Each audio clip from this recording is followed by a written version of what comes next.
పెళ్ళైనా పండగైనా వేడుక ఏదైనా పట్టు చీరల ప్రత్యేక వేదిక వారాహి సిల్క్స్. నమస్తే, వెల్కమ్ టు సుమన్ టీవీ. నేను పద్మిని. ప్రస్తుతంతో పాటు ప్రముఖ ఆధ్యాత్మికవేత్త, వాస్తు జ్యోతిష పండితులు, లలిత ఉపాసకులు, వాస్తు జ్యోతిష శిక్షణ నిపుణులు బ్రహ్మశ్రీ నానాజీ పట్నాయక్ గారు మనతో పాటు ఉన్నారు. మాట్లాడదాం. నమస్తే సార్. శ్రీమాత్రే నమః. ఈ సంవత్సరం ఉగాది రాశి ఫలాలు విన్నప్పుడు మీ ప్రొడిక్షన్స్ లో కానీ జనరల్ గా మన ఇండియాకి గ్రహణాలు లేవు అనేది సుస్పష్టంగా తెలియజేశారు. అందుకే ఉగాదికి రాశి ఫలాలు అనేది వినాలి, పంచాంగం అనేది వినాలి, ఎప్పుడెప్పుడు గ్రహణాలు వస్తున్నాయి అనేది అప్పుడు వింటే సరిపోతుంది. అయితే గ్రహణాలు ఎప్పటికప్పుడు పడుతూనే ఉంటాయి, రకరకాల దేశాల్లో వస్తూ ఉంటాయి. కాబట్టి రేపు ఆగస్ట్ 28వ తారీఖు పూర్ణిమ, శ్రావణ పూర్ణిమ రోజు చంద్రగ్రహణం ఏర్పడబోతోంది అని చెప్తూ ఉన్నారు. మరి అది ఇండియాకి వర్తిస్తుందా, ఏ సమయంలో ఉంటుంది అనేది ఖచ్చితంగా మీ ద్వారా తెలుసుకోవాలని అనుకుంటున్నాను. అలాగే దాని తర్వాత 15 రోజులకి సూర్యగ్రహణం కూడా ఏర్పడుతుంది. ఈ రెండు గ్రహణాలకి సంబంధించి విధి విధానాలను ఏమైనా పాటించాల్సి ఉంటుందా ఒకటి చెప్పండి. దాంతో పాటు బంగారం మీద ఈ ఇంపాక్ట్ ఏమైనా ఉంటుందా ఈ గ్రహణం అనేది కూడా మీ ద్వారా నేను తెలుసుకోవాలనుకుంటున్నాను సార్. తప్పకుండా అండి, చాలా మంచి ప్రశ్న వేశారు. మనం ఈ బంగారం గురించి ఒక 8 months 9 months నుంచి చెప్తూ వస్తున్నాం. బంగారం వెండి ఆ టైంలో పెరుగుతుందని, తర్వాత తగ్గిందని. అయితే నేను లాస్ట్ 2 months బ్యాక్ కూడా 2-3 months బ్యాక్ కూడా ఒక ప్రిడిక్షన్ ఇచ్చాను. మీకు 50 సార్లు పెరగడం తరగడం తగ్గుతుంది బంగారం. 50 సార్లు మొత్తం సంవత్సరంలో మీరు లెక్క పెట్టుకోవచ్చు కావాలంటే. ఓకే. అంతకంటే ఎక్కువైనా ఆశ్చర్యపోవాల్సిన పర్లేదు. గ్రహణం ప్రభావం అనేటువంటిది బంగారం మీద మనం గతంలో ఒక 8-9 నెలల క్రితం ప్రెడిక్ట్ చేసాం. ఎప్పుడు బాగా పెరిగింది తగ్గుతుంది అనే విషయం. నేను చెప్పేది ఒకటే, 2-3 నెలల క్రితం కూడా ఒక విషయం చెప్పాను. ఏంటంటే ఒక 50 సార్లు ఖచ్చితంగా పెరగడం జరుగుతుంది. పెరగడం తగ్గడం, పెరగడం తగ్గడం జరుగుతుంది. అంత ఫ్లక్చువేషన్ ఉంటుంది, ఖచ్చితంగా ఉంటుందండి. మీరు రాసి పెట్టుకోవచ్చు. 50 సార్లు పెరగడం. ఇంకా అందుకే నేను ఇది మాటిమాటి పెరగడం తరగడం జరుగుతుంది గ్రహస్థితి రీత్యా చూసుకుంటే. కాబట్టి ఇది కామన్ అని నేను ఆల్రెడీ స్టేట్మెంట్ ఇచ్చేసా. ఎందుకంటే గ్రహస్థితులు అలా ఉన్నాయి. ఇది నా సొంత కవిత్వం కాదు. గ్రహస్థితులు అలాగా గురువు మీద అండ్ రవి మీద ప్రభావం అలా ఉంది. రవి యొక్క రాశుల్లో కేతు ఉన్నాడు, గురువు యొక్క రాశుల్లో శని ఉన్నాడు. ఈ శనికేతువుల యొక్క ప్రభావం రవి గురువుల మీద పడ్డప్పుడు ఆ ఫ్లక్చువేట్ ఇస్తుంటుంది. అప్పుడే ఆశ, అప్పుడే అయ్యో ఏంటి తగ్గిపోయిందని ఒక వైరాగ్యాన్ని ఇవ్వాలి. కాబట్టి ఆ ప్రభావం ఉంటుంది. కాబట్టి మీకు ఒక 50 times పైనే ఫ్లక్చువేట్ వచ్చినా మీరు ఆశ్చర్యపోవాల్సిన పని లేదు. మీ జన్మజాతకంలో కనుక రవి గురువులు బాగుండి, ఒక మంచి నీచభంగ రాజయోగం ఉండి, మీకు కనుక 5 to 8 11 కాంబినేషన్స్ ఉంటాయి. దాన్ని మీరు కనుక చక్కగా దాని ఏమంటారు షేర్ మార్కెట్ లాగా మీరు ట్రేడింగ్ చేసుకుంటూ తిరుగుతూ ఉంటే కోట్లు సంపాదించిన వాళ్ళు ఉన్నారు. ఆ గ్రహస్థితులు బాగోక పోగొట్టుకున్న వాళ్ళు ఉన్నారు. నాకు తెలిసి చాలా మంది. ఏమంటే మీరు ఇప్పుడే మొన్న ఈ మధ్య కూడా పెట్టాను సార్, ఒక 40 లక్షలు వచ్చాయి. సరదాగా చెప్తున్నారు, ఒక 60 లక్షలు కలిసి వచ్చింది. ఏంటి సార్ వచ్చింది వాళ్ళకి? ఎందుకు వచ్చింది అంటే వాళ్ళు దాదాపుగా బంగారం ఒక 80-90 దగ్గర ఉన్నప్పుడు మనం చెప్పాం, 80 దగ్గర 90 ఉన్నప్పుడు వాళ్ళు సడన్గా కొన్నారు. అది దాదాపుగా ఎక్కడ దాకా పోయింది? 1,40,000 కూడా వెళ్ళిపోయింది. 1,84,000 వరకు కూడా వెళ్ళింది కదా. 85 వరకు వెళ్ళి వెనక్కి వచ్చింది. యాక్చువల్ చెప్పాలంటే 1,85,000 దాకా వెళ్ళింది కదా. అప్పుడు అమ్మేశారా? అప్పుడు అమ్మేశారు. అలాగే సిల్వర్ విషయంలో కూడా చాలా మంది కొన్నారు, అమ్మేశారు. కాకపోతే టైం బాగాలేని వాళ్ళు, రవి గురువులు స్ట్రాంగ్గా లేని వాళ్ళు, ఎక్కువ ఉన్నప్పుడు కొని తగ్గిపోతున్నప్పుడు అయ్యో తగ్గిపోతున్న డబ్బులు కూడా పోతాయని అమ్మేసి అలా పోగొట్టుకున్న వాళ్ళు ఉన్నారు. అయితే ఈ గ్రహణం ఖచ్చితంగా బంగారం మీద చాలా పెద్ద దెబ్బ పడుతుంది ఈ గ్రహణం వల్ల. అందులో ఎటువంటి డౌట్ లేదు.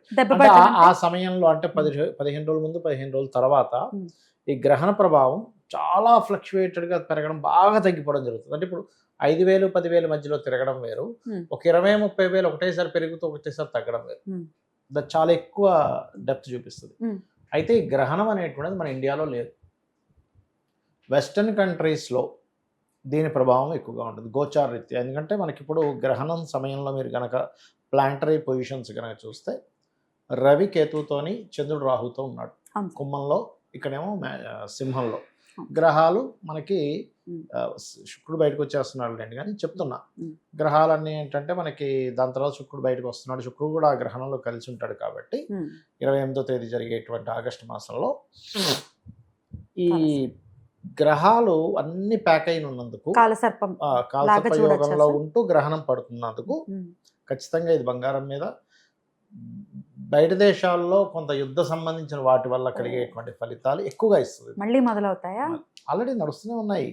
అప్పటి నుంచే చెప్తున్నాను అన్నారు, కానీ మళ్ళీ స్టార్ట్ అయింది. మళ్ళీ మొన్న ఏదో బాంబే వేసారు, ఇదంతా ఉంది. అంటే నేను అనేది ఏంటంటే ఈ వాటర్ అర్ధ జలరాశిగా చెప్తూ ఉంటారు కుంభరాశిని. సో జల సంబంధించిన వాటి మీద ప్రభావం చూపిస్తుంది. కానీ ఇండియాలో ఉండే వాళ్ళకి గ్రహణ ప్రభావం లేదు కాబట్టి మనం పాటించాల్సినటువంటి కొన్ని ఉంటాయి. గర్భవతులు ఇవి పాటించాలి కానీ అవేం అక్కర్లేదు. 28వ తేదీ 7 గంటల నుంచి 12:30 మధ్యలో ఉంది కాబట్టి మీరు ఎవరైనా సాధకులు కనుక ఉన్నట్లయితే ఆ సమయంలో జపం చేసుకోండి. అంటే సాధనా మార్గంలో ఉండేటువంటి వారికి చాలా మంచిది. గ్రహణాన్ని ఎంతసేపు నెగిటివ్ కోణంలో చూసేసి ఇదేదో అయిపోతుందని కాదు, అదేదో అయ్యేది కూడా ఉన్నాయి, దానికి సంబంధం లేవని చెప్పట్లేదు. కానీ ప్రధానంగా సాధన ఎందుకు అంటే ఆత్మకారకుడు మనస్కారకుడు ఇద్దరు ఒక దీంట్లోకి వచ్చి కాలమోక్ష కారకులతో కనెక్ట్ అయి ఉంటారు గ్రహణంలో. అంటే ఈ కాలం నుంచి నువ్వు మోక్షం పొందడానికి నీ ఆత్మ నీ మనస్సు ఒక దగ్గర కేంద్రీకృతమైనప్పుడు నువ్వు మోక్షాన్ని పొందడానికి ఒక మార్గం గ్రహణం అనేటువంటిది. అంతేగా గ్రహణం వచ్చేస్తుంది ఏదైపోతుంది అది కాదు.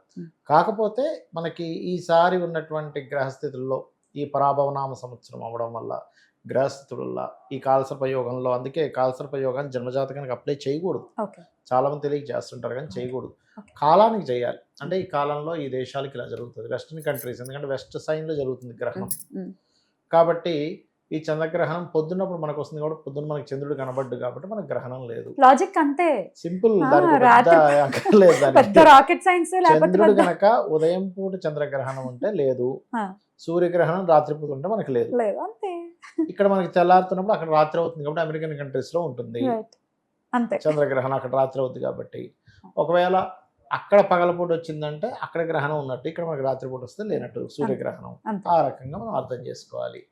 ఇంకా విధి విధానాలు విదేశాల్లో ఉండే వాళ్ళు మాత్రం దీన్ని పాటించాలి. అమెరికాలో కనిపించే పరిస్థితి ఉంది కాబట్టి అక్కడ వాళ్ళు దానం ఇవ్వడం, అంటే బియ్యము, గోధుమలు, ఉలవలు, మినుములు ఈ దానాలు ఇచ్చుకుంటూ ఒక రాగి గిన్నెలో నెయ్యి పెట్టి ఇవ్వడం, అదేవిధంగా వీలైతే కొంత స్వయం ప్రాకులు ఇచ్చినట్టుగా పదార్థాలు ఇవ్వడం, 2 నాగ పడగలు, ఒక సూర్య చంద్ర ప్రతిమను ఇవ్వడం శాస్త్రంలో చెప్పబడింది. వాళ్ళ తరపున ఇండియాలో వాళ్ళు ఇవ్వచ్చా సార్?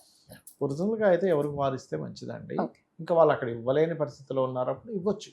కాకపోతే నేను చెప్పేది ఒకటే, ఇప్పుడు ఇక్కడ ఎవరో తల్లిదండ్రులు ఉన్నారు, పిల్లలు అయిందని వీళ్ళు ఇక్కడ ఇస్తున్నారు, ఆ ధనం ఏదైతుందో వెంటనే ట్రాన్స్ఫర్ చేయాలి. వాళ్ళు చేసి దీనికి వాడండి. ఎందుకంటే ఎవరు కర్మను వాళ్ళు తొలగించుకోవడానికి వాళ్ళ యొక్క సంపాదన ఏదైతుందో దాంతో ఇవ్వడం మంచిది. Right sir. అయితే బంగారం ఇన్వెస్ట్ చేయాలి అనుకునే వాళ్ళకి మీరు ఇచ్చే సజెషన్ ఏంటి సార్?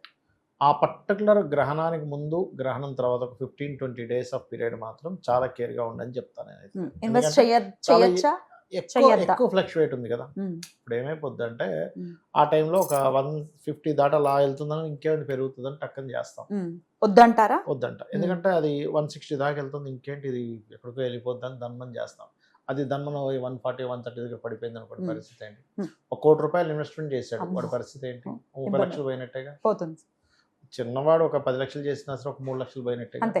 మామూలుగా పెళ్లిళ్ళకి సంబంధించి కొనుక్కునే వాళ్ళు కొనుక్కోవచ్చు, దట్ ఈస్ డిఫరెంట్. అంతే కదా సార్? ఎందుకంటే అది శ్రావణ మాసం. గ్రహణ సమయం ఎప్పుడు కూడా చంద్రుడికి వచ్చే గ్రహణం ఏం చేస్తుంది అంటే న్యాచురల్ లాభస్థానంలో జరుగుతున్న గ్రహణం కదా, ఏదో ఆశ వస్తుంది, ఏదో ఆశతో ఏదో రాబోతుంది, ఏదో చేసేస్తామనే ఆలోచన ఎక్కువ ఉంటుంది. అందుకని వద్దని చెప్తాను నేను. వీలైనంత అంటే ఒకవేళ మీకు జాతకంలో రవి గురువులు బాగున్నారు, నాకు బాగా మార్కెట్ తెలుసండి, ఇక్కడ పెరుగుతుంది ఇక్కడ తగ్గుతుంది, నేను చాలా అనాలిసిస్ చేయగలను అంటే మీ ఇష్టం అది. కాకపోతే ఫ్లక్చువేషన్స్ మాత్రం బాగా జరుగుతాయి. నేను అనేది ఏంటంటే మీరు ఎక్కువ రిస్క్ చేయకండి అంట. సరే ఇక్కడ డబ్బులు వచ్చాయి అంటే ఇప్పుడు ఒక 140 దగ్గర కొన్నాము, 150 వచ్చింది, తీసేసుకోండి సైలెంట్గా. 180 దాకా పోద్ది, ఇంకేంది 60 పోయింది 70 పోయిందని ఇంకో 10 లక్షలు వేస్తాడు. అది టప్ అని రాత్రి మనకు ఆ మధ్య ఒకసారి 184 దగ్గర ఉన్నది, సడన్ గా టప్ అని 150 దగ్గర కూర్చుంది. ఒకటే రోజు చేసుకొని స్ట్రెస్ తెచ్చుకోవద్దు. ఎన్నాళ్ళకి కొంచెం కామ్ డౌన్ అయి సెటిల్ డౌన్ అవుతుంది? 1 year పడుతుంది. Right sir. చాలా చక్కటి ప్రొడిక్షన్స్ ని అందించారు సార్. లాస్ట్ టైం కూడా బంగారానికి సంబంధించి వెండికి సంబంధించి చాలా విరివిగా మీరు ప్రొడిక్షన్స్ ఇచ్చి చక్కగా దాన్ని ఒబ్బిడిగా దాన్ని ఇన్వెస్ట్ చేసుకుని డబ్బులు సంపాదించుకున్న వాళ్ళు కూడా ఉన్నారు. సో ఈ వీడియో డెఫినెట్ గా హెల్ప్ఫుల్ అవుతుంది. ఇన్వెస్ట్ చేయాలి అనుకునే వాళ్ళకి కొంచెం మైండ్ఫుల్ గా ఇన్వెస్ట్ చేయండి, సో దట్ మీ డబ్బులు అనవసరంగా పాడైపోకుండా ఉండడానికి be mindful. Thank you sir. నమస్తే. శ్రీమాత్రే నమః.